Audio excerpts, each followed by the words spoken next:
क्षोभशम लब्धि की हमने विशेषता देखी। देखो क्षोभशम की परिभाषा और क्षोभशम लब्धि की परिभाषा, दोनों परिभाषाओं को हमको देखना है। क्षोभशम की परिभाषा किसे याद है? आपने तो बताया था सुबह। हाँ बोलो। हाँ हाँ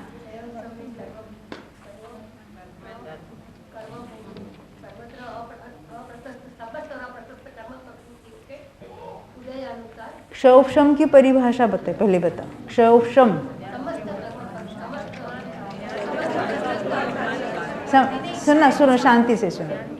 क्षोभशम लब्धि ये 5 लब्धि के अंतर्गत है।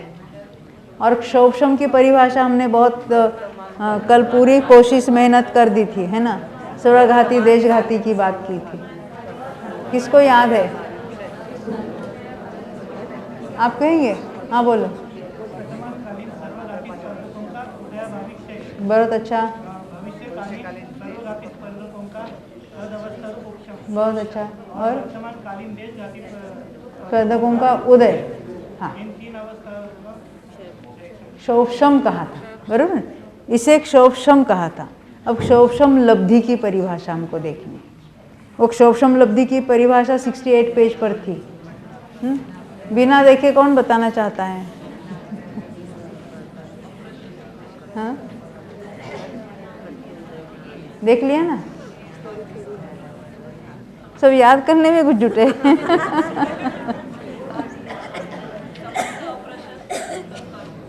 हाँ देखो, ज्ञानावरणादि समस्त अप्रशस्त कर्म प्रकृतियों का अनुभाव, शक्ति यानी अनुभाव क्या होता है? प्रति समय, समय समय प्रति यानी प्रति समय कैसे उदय में आता है? अनंत गुणा घटकर हीन होते हुए उदय में आता है।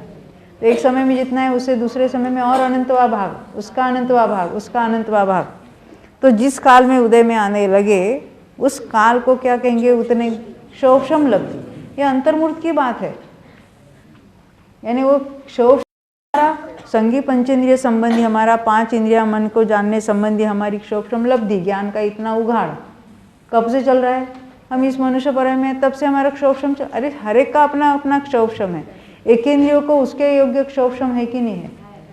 संगी पंचेंद्रियों की उसके योग्य है कि नहीं है? तो केवल संगी पंचेंद्रिय हुआ एक क्षोभशम लब्धि नहीं कहलाएगी। नहीं समझे? तीव्र मिथ्या दृष्टि है, उसको क्षोभशम है कि नहीं है? तो उसको क्षोभशम लब्धि चल रही है कि उस काल में? उस काल में नहीं। ख्याल में ना, क्षोभशम जुदा है और क्षोभशम लब्धि जुदी है।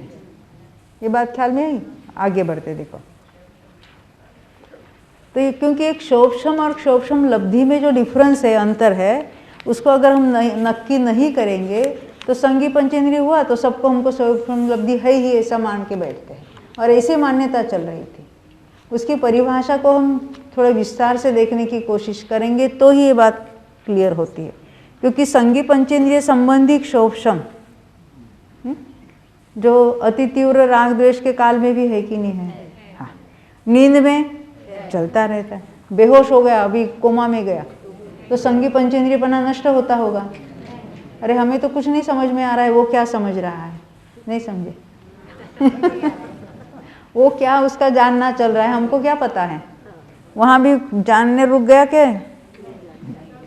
परंतु हम कोशिश करते हैं, उसको चुभाते हैं और क्या क्या करते हैं, डॉक्टर हैमर मार कर देखते हैं, है ना।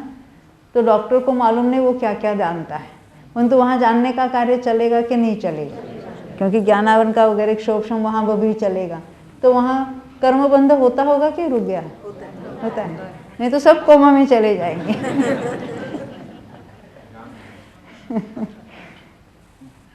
तो क्षोभशम बात अलग है और ये समय दर्शन के पूर्व में होने वाली क्षोभशम लब्धि अलग बात है। यहाँ तक समझ में है ना? आज ही आया? चलो, क्षोभशम बढ़ गया क्या? लब्धि शुरू हो गई?